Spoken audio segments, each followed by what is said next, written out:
खानवा का युद्ध भारत की सबसे बड़ी टर्निंग पॉइंट। क्या होता अगर राणा सांगा जीत जाते? क्या भारत का इतिहास कुछ और होता? राजपूतों की उम्मीदों का सूरज। राणा सांगा का नाम सुनते ही वीरता और शौर्य की यादें ताजगी से उभर जाती हैं। राणा सांगा ने मेवाड़ को बचाने के लिए भारत के सबसे बड़े मुगल साम्राज्य के खिलाफ आखिरी युद्ध लड़ा।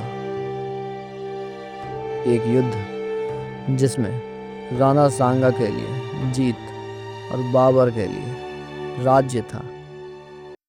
दो साम्राज्यों का टकराव। राणा सांगा ने अपनी जिंदगी में 80 से ज़्यादा युद्ध लड़े और हर बार विजयी रहे।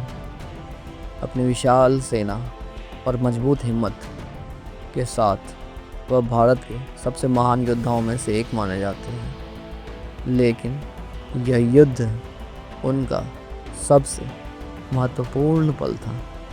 दूसरी तरफ बाबर ने पानीपत की लड़ाई 1526 में जीतकर भारत में मुगल साम्राज्य की नींव रखी थी। लेकिन वह जानता था कि असली चुनौती उसे राजपूतों से मिलने वाली है। बाबर ने अपनी तोपों, गन पाउडर और राजनीतिक चतुराई का भरपूर इस्तेमाल किया। बाबर की नई तकनीकों ने उसे अन्य भारतीय शासकों से अलग किया। युद्ध की तैयारी। राणा सांगा को बाबर के नए युद्ध काल के बारे में पता था, लेकिन वह खुद को राजपूतों की एकता के नाम पर गर्व महसूस करते थे। उन्होंने 100 राजपूत रियासतों को अपनी सेना में शामिल किया। संगठित सैनिकों, हथियारों और जुझारू मानसिकता के साथ राणा सांगा ने बाबर को भारतीय धरती से खदेड़ने की पूरी योजना बनाई। बाबर के पास अपनी विशाल सेना थी, लेकिन उसकी तोपों और युद्ध कला के कारण वह जानता था यह लड़ाई सिर्फ शारीरिक बल से नहीं जीती जाएगी। यहाँ चतुराई और धोखे की आवश्यकता थी।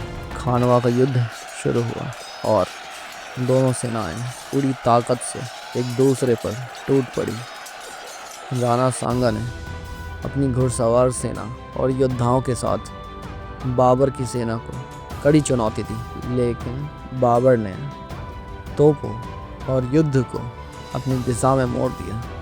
बाबर ने गद्दारी का सहारा लिया। राणा सांगा के कुछ मुख्य सैन्य कमांडरों ने बाबर से साठगांठ कर ली थी और राणा सांगा के साथ धोखा किया।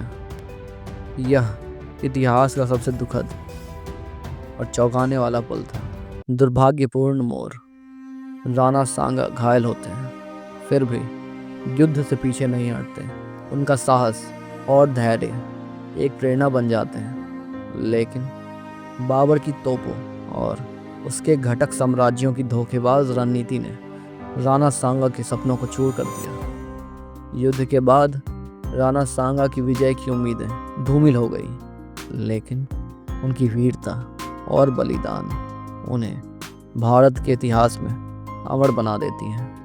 परिणाम और ऐतिहासिक प्रभाव। बाबर की जीत। खानवा के युद्ध में बाबर को जीत मिली और इसके साथ ही उसे भारत में मुगल साम्राज्य का असली नियंत्रण मिल गया। राणा सांगा की वीरता।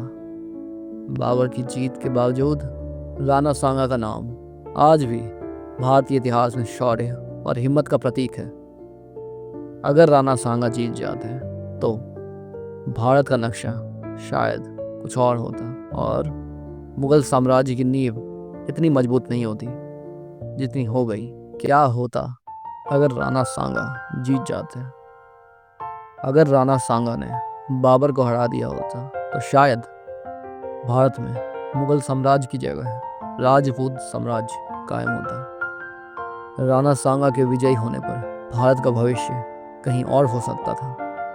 क्या देश में विदेशी आक्रमणकारियों के लिए जगह बचती?